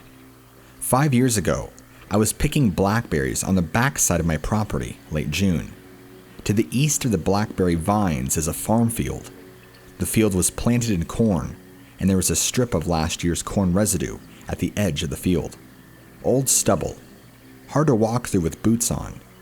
There were a series of footprints coming out of the field, moving towards the woods. There were 5 prints, about my size, men's 11 or 12, barefoot, wide with no arch, flat-footed. I go barefoot a lot, but no one in their right mind walks through a cornfield with stubble and barefoot. 4 years ago, my son and I were in my bedroom, watching videos on my computer, about 6 in the evening, when something passed by my cabin and beat on the wall as it went by. Scared us to death. The pounding started near the corner of the room where we were in, near the ceiling. This is a good 10 feet above the ground level outside. The second was in the other corner of the room. The third hit sounded like it came from above the window in the den, and the fourth and fifth hits were on the bathroom wall. Quick, bam, bam, bam, bam. I live in a log cabin, and it literally shook the house. Next morning, I looked around outside. No prints, nothing on the logs. It was in July and August. Ground was dry and hard. I have ruled the house settling, small animals, birds. No idea what it was. This year, May to June 2012, about 10:30 at night, I was getting ready for bed. My son was in the bathroom. We both heard a low, very guttural grunt. Who? Outside the house. My son is 18, and large, muscular young man, but he came out of the bathroom, pulling up his jeans and looking scared. We ran out onto the porch in time to see something large, dark, and low to the ground run past my neighbor's house. Truthfully, it looked like a gorilla, running flat on all fours. It activated my neighbor's motion sensor lights in front of his home, and about 30 seconds later, the coyotes on the other side of the highway went nuts. It was moving, 1/4 of a mile in just under a minute. The next day, my father said he also heard the grunt. It woke him up. I sometimes find broken trees and bent trees in the woods. I have also heard screams and howls that I can't just write off as being a deer, bobcat, coyote, or vixen.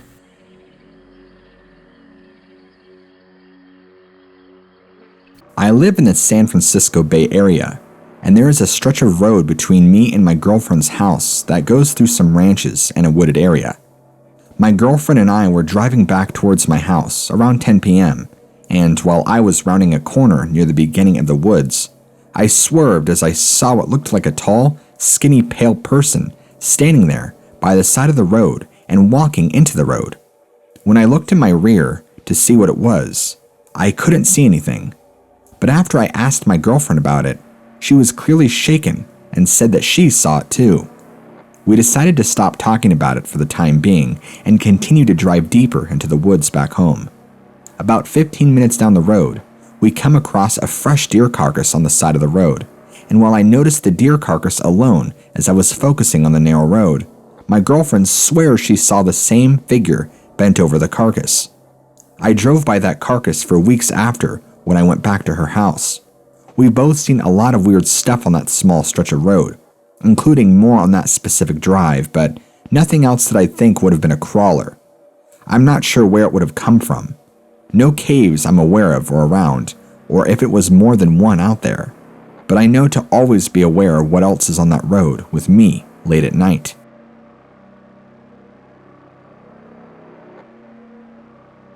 It was around the year 1989.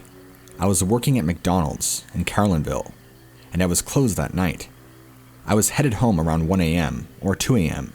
I was headed west on Illinois Highway 108. I was going through an area on the highway known to the locals as Hagaman Bottoms. Just as I was about to approach the bridge at the bottom of Bell Hill, I saw a large creature standing next to the road. Just as I got near it, or just about even with the creature, it reached out at my car. It scared me, and I accelerated my car to get away from it. It was very bright, moonlit night, and I could tell that it was dark brown, or black in color. It was also tall, as it stood above the top of my car. The car I owned at the time was a Chevy Celebrity Eurosport. I remember it standing facing east when I was passing it. It turned south and reached out with its right hand. This was a very scary experience for a young girl in a car, going home, all by herself. As a child, I grew up in a small town named Fayette. This town is just west of Hagaman Bottoms. At night after the supper meal, we would take food scraps out to the trash burning barrel behind the shed. I would get a feeling like there was always something around, or close by, and my hair would stand up on my arms, and I would get very scared to go out there when it was dark. I never did see anything, but just got an eerie feeling, like something was watching me.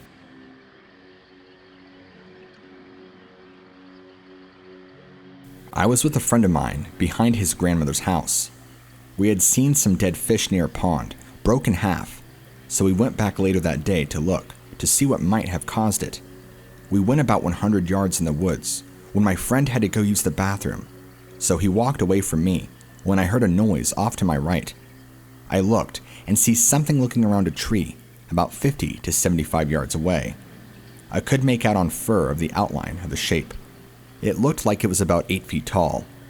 I seen it take a step, and then I took off running back to the house.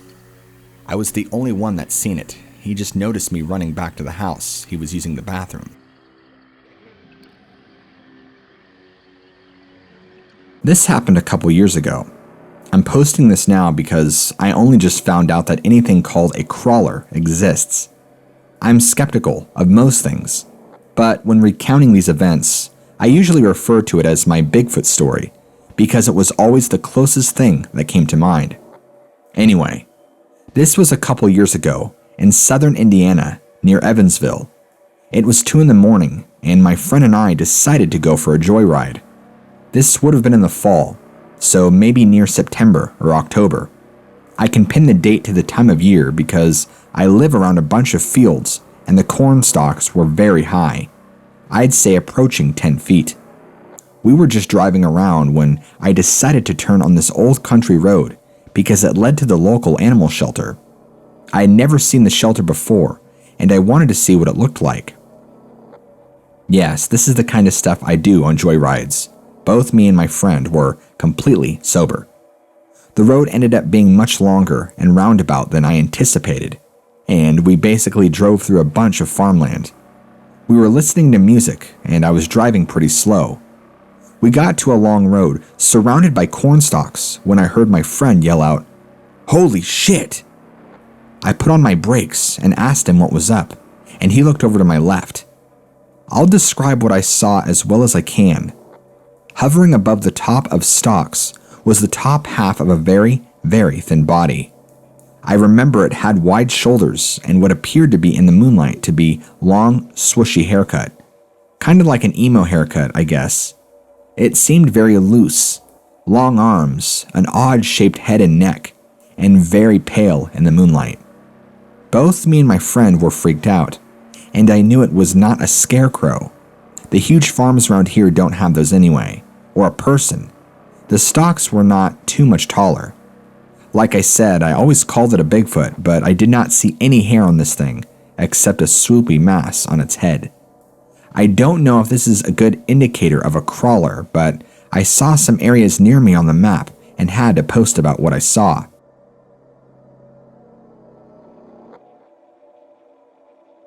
I live in Greenville, Texas, north of town, just off of Highway 69 North. I have lived here 12 years and have had strange things going on at my house since I moved here. But in the last 2 to 3 years, things have really started happening more. I live down a dirt road off of Highway 69. There are a lot of woods around me. Also have several neighbors around me too. And in late summer of 2017, I was jolted awake in the middle of the night by a loud banging on my house. I knew I wasn't dreaming because I shot straight up. And at that exact moment, my 2 little dogs flew off my bed barking and carrying on. I stumbled into the kitchen, wondering what could be happening, and it was 2:38 a.m. My 2 big dogs outside were not barking, which I thought was odd. To make a long story short, I called the sheriff's department. 2 deputies came out and found nothing. From that moment on, every 2 or 3 months, I have several incidents for a week or 2, then nothing for another month or 2 or 3.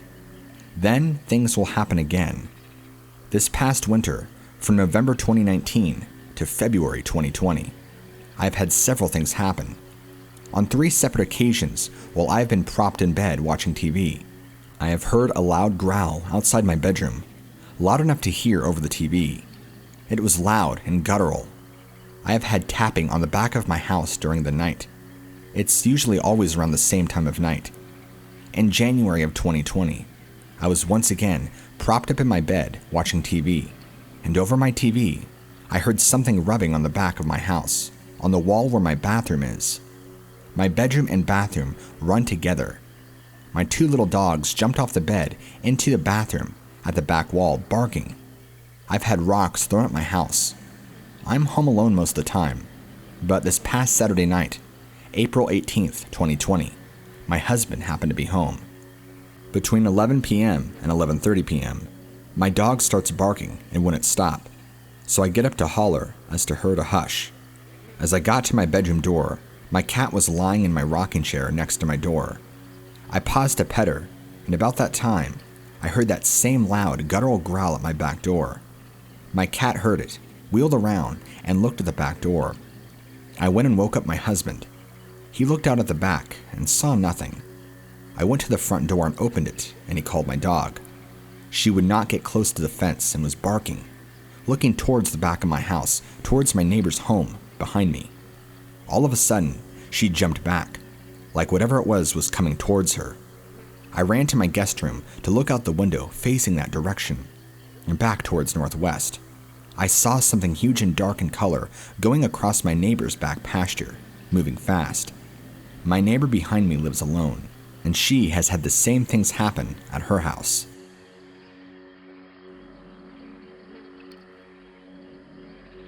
I live in Wisconsin and have been interested in Sasquatch my entire life. I have been a hunter for 44 years and know sounds, footprints, and behavior of just about every creature in Wisconsin. I have always wanted to become involved in actively looking for Sasquatch. In 2015, I started researching sightings and incidents in Wisconsin and discovered the northern third of the state had many reports in Phillips, Prentiss, and Price counties, as well as the national forests. My husband is also interested, so we decided to research areas of some reported sightings. We spent a great deal of time walking around the forest off of Highway 17 near Winter, Wisconsin. We documented our findings using video cams and photographs. I have a photo of what I believe is a Sasquatch print in the forest near some tree bends and a small ground glyph that was about 5 yards from the print. A year later, we discovered that the glyph had been modified with additional sticks and limbs.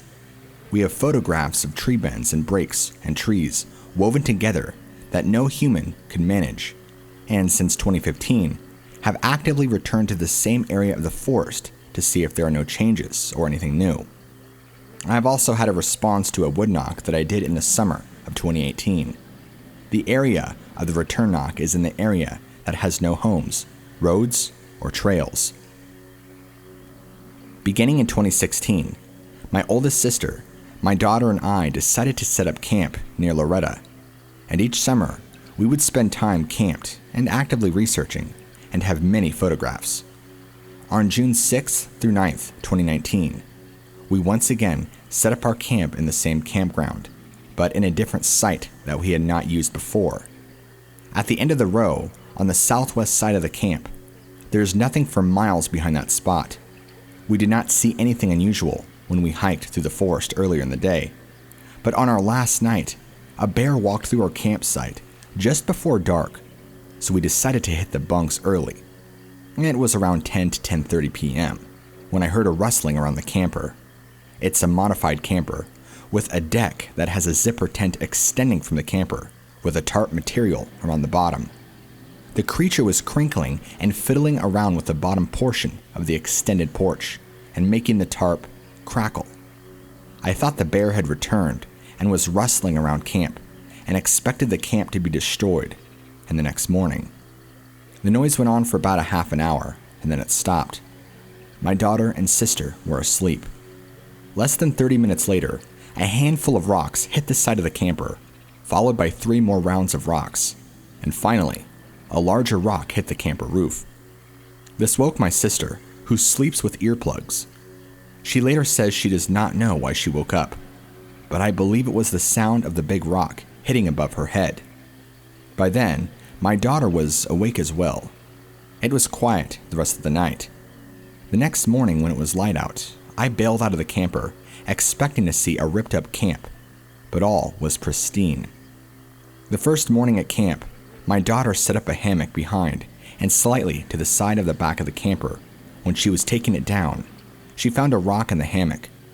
My theory is that whatever threw rocks had to lob them over her hammock, and one either bounced back and fell into the hammock or pinged off the tree and landed in the hammock. We were the only campers in the campground, except for a man that came in with his rig. He left the next morning. Many areas have tree bends, twists, a possible footprint, all in the forest just east and north of the campground where the rock throwing incident occurred.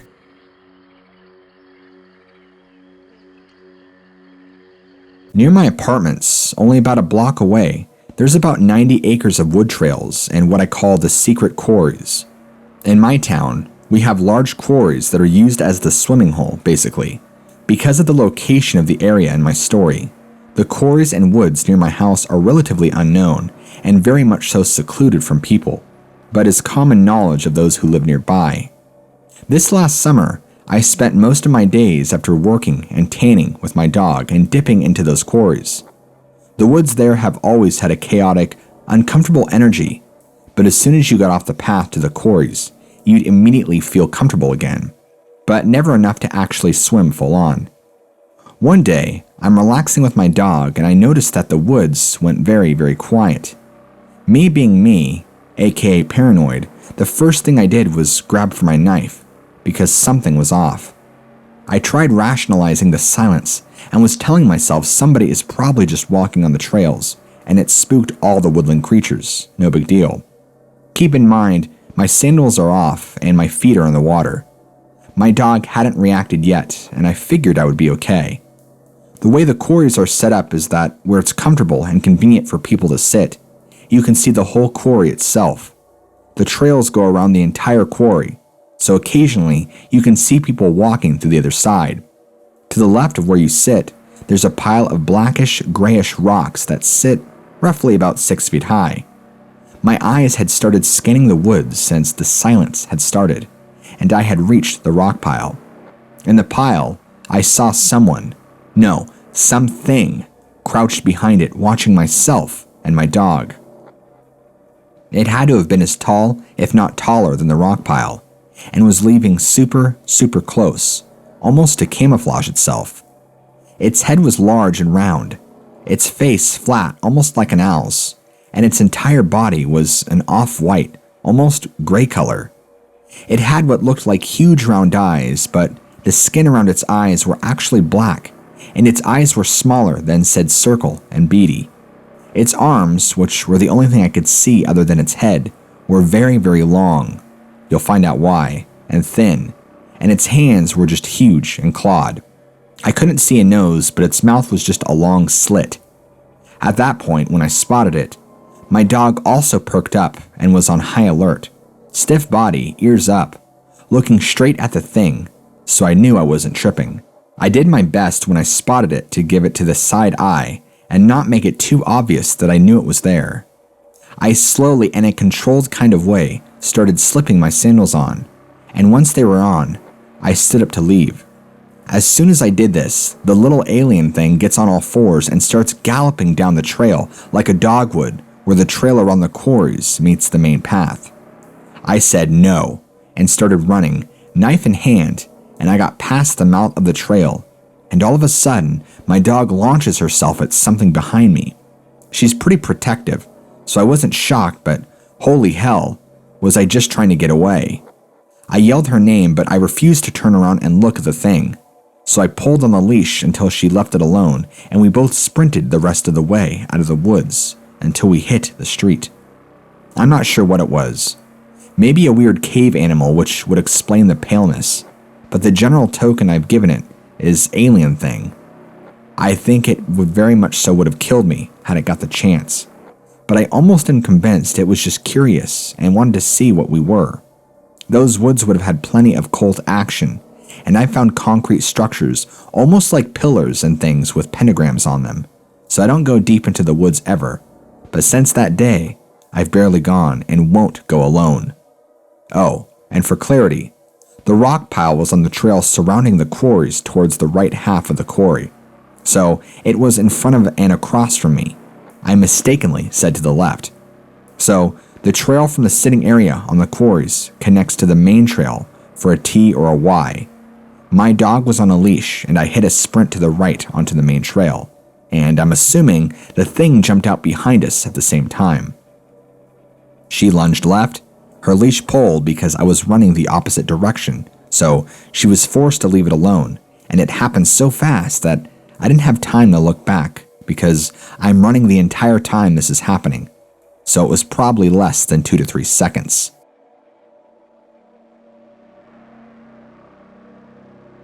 My dog typically sleeps right around my arm. His head rests on my shoulder, so he is facing the window. When I sleep, the back of my head faces the window. Anyway, it was just nearing 5:30 a.m., and the dog wakes me up with extremely aggressive growling at the window. This growling I've only ever heard when he fights with other dogs. I was roused and I tried to coo him back to sleep. Within a couple of seconds, the growling turned into howls and barks. I looked outside the window, and my heart rate shot through the roof. The property line from my house to my neighbor's is 60 to 70 yards. I completed its state for track for the 100 open, 400, and 2 relays, so I can confirm this creature's speed was shocking. It covered the yard in no less than 3 seconds. Gray skin, long arms, almost down to its knees, an elongated face, and anorexic-looking legs. It ran by swinging its arms like a buffoon, not a runner's form. After collecting myself, I burst into my dad's room. I startled him, but told him to get outside with me. We briskly got outside with handguns as I tried to explain what I saw. There were no footprints or marks, as white-tailed deer are frequently in our yard. I have had 2 incidents in the last few months. The first happened one morning when I woke up early and had to use the restroom. On the way back to bed, I looked out the back door to see the sunrise and check if the dog was in the backyard. I watched a large dark person or thing cross the field from one tree line to another. The second happened on the night of the meteor shower, just a few weeks ago. I walked outside to look up and watch the shower. I stood there for several minutes before I looked down. Directly on the other side of the fence was a large form. After I screamed my head off, it bolted to the tree line. It may be completely unrelated, but our dogs have been bringing home several bones from different animals on a semi-weekly basis.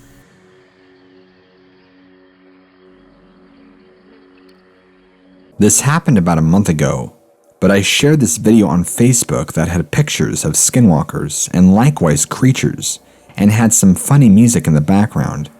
A friend of mine, I'll call him T, commented about how creepy they are and that he's never seen one but has read a bit about them. I told him about my experiences with some I've seen around the area, and he goes, "Don't tell me that." He lives not even 4 minutes away from me, and we laughed it off. Later that night, he ended up having a little get-together at his place with all of our friends, so I decided to join. After a couple of hours, some of our friends left, so there were less of us. Things were more quiet and calm. Eventually, we started talking about the video, and I went into more details of experiences I had, and some that my brother had told me about as well. We started to get a little creeped out, so we just changed the subject. An hour goes by, and I decide to go outside in his backyard to smoke. I had been outside a few times that night for a smoke break, but never by myself. This time, no one came with me, and thinking nothing of it, I just casually sat out there on the porch, playing on my phone. All of a sudden, I hear a loud bang sound. He had neighbors behind his house and on both sides, so I looked up at the fence that separated his yard from his neighbors. They lived behind him on a hill, so his backyard was kind of steep, and there were lots of bushes. It was hard to see anything but the noise I heard seemed to have come from that way, so I looked up. I noticed one of the big bushes shaking around, which froze me in my chair. I thought, maybe it's an animal. But then it came out, crawling on all fours. Human-looking, but animalistic in a weird way. Its legs were long, and its skin was pale. It looked like a mix of a dog and an extremely anorexic person. It turned its head straight towards me and looked me dead in my face. I said out loud, "Nope," and put out my cigarette and ran straight for the back door. When I got inside, I locked it and everyone looked at me like, "What's wrong with you?" I had to tell them. The rest of the night, none of us went outside. If anyone smoked, we just stayed inside his garage. I was completely sober, and everyone that knew me could tell I was worried, so they believed me. We talked about how odd it was that exact day we had just been talking about skinwalkers, and then I happened to see one. But we all brushed it off, not wanting to kill the good mood. When I got home, I thought maybe I had imagined it, but it didn't really happen. A couple of days later, T hosted another get-together, and when we all got comfortable, he proceeds to tell us that the next day he went outside to see if he can find any evidence of the skinwalker, or whatever creature it was, being there, and he confirmed that one of the boards of the wooden fence above the exact bush I saw it come out of was busted. Broken, like an animal or something had knocked it out. He said he'd been up there multiple times the past few days before that night, doing yard work, and that it was never busted before, and that the neighbors on the other side don't own any dogs. Now, anytime T has people over, he never lets anyone go outside by themselves. I really think because I'm into witchcraft and I'm familiar with these beings, they like to show themselves to me. Because it's so odd that it only came out when I was out there alone, and it looked right at me.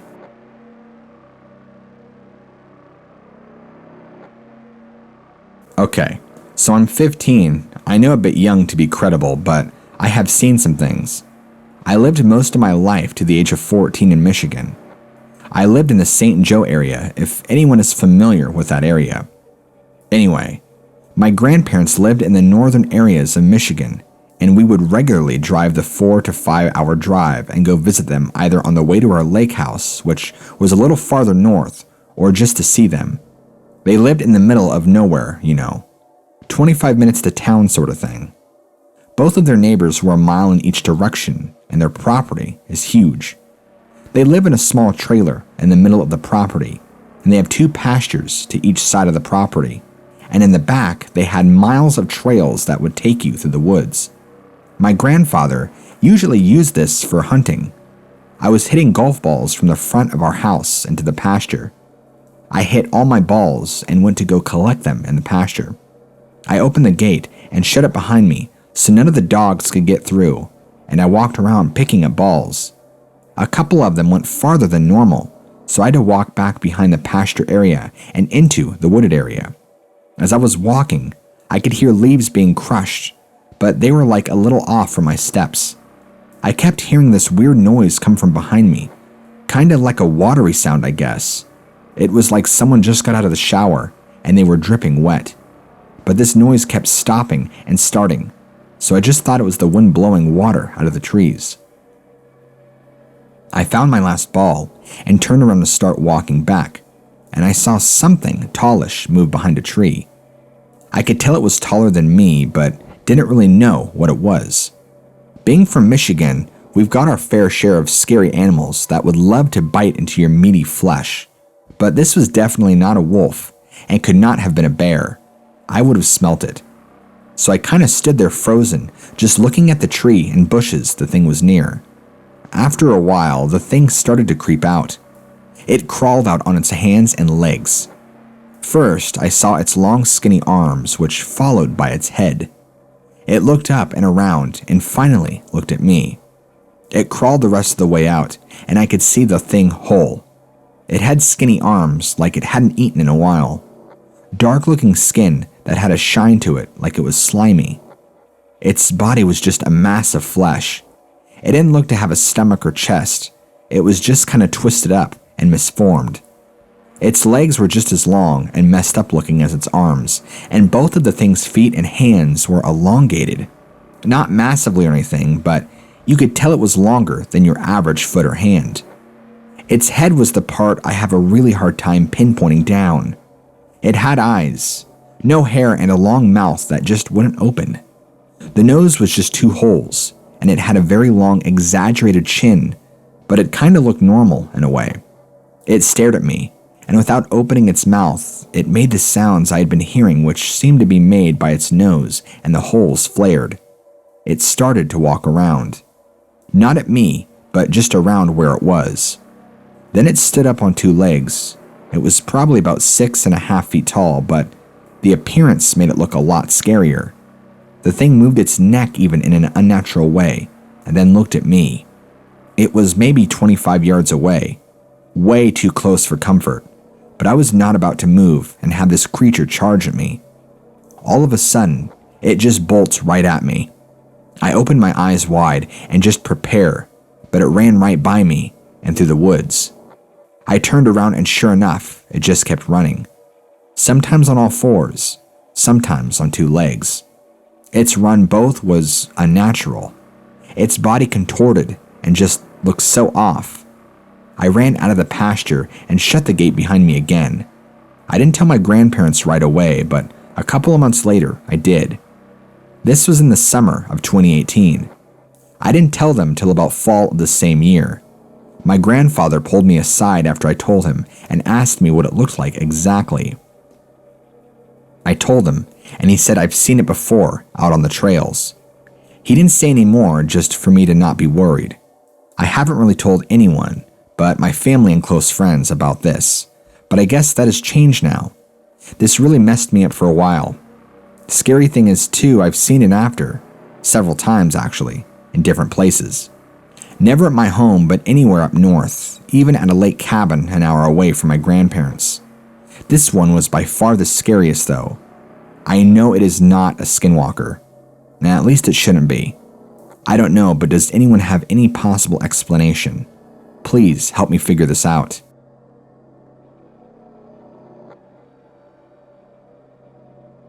I've recently decided to move from my sister's home. and I was telling my older brother about a few sightings that me and my sisters have been having over the last year or so. These were on multiple occasions and at random times of morning and night. He told me to look it up online since he's crazy into supernatural things, and he told me it might be a DOGMAN. I don't know what that is exactly, but these posts I've seen here are more accurately describing the creature we've been seeing, and I decided to tell you about my own similar experiences. The first time I saw it, I was looking out of the front door. I always check outside before I take the dogs out because we live in a kind of townhome community, and people have all types of vicious dogs unleashed, and I never want to have an encounter with any of them. Our front door is all frosted, except the center, which is the only part you can see out of, and it's shaped like a rose.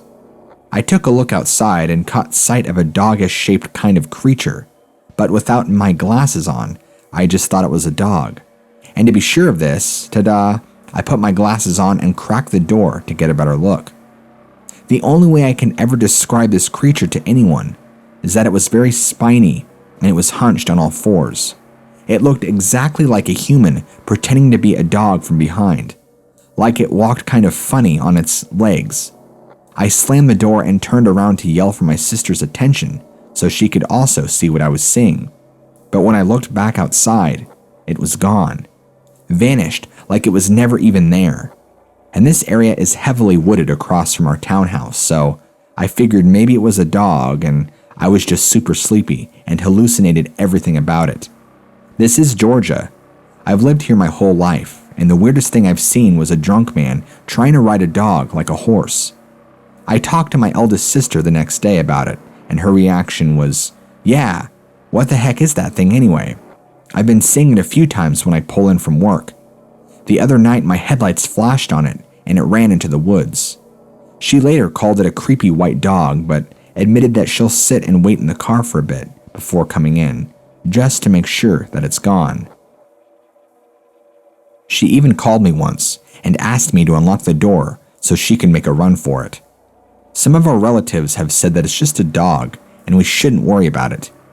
Now, you guys don't have to do this, but if you were to get down on all fours, raise your back a little bit, and walk across the floor just like that. That's what it was doing when I saw it. Every step it took, it looked, well, like a human pretending to be a dog. It was just so white though, and pale. We've never seen its face though. I'm a little too scared to wonder what it looks like.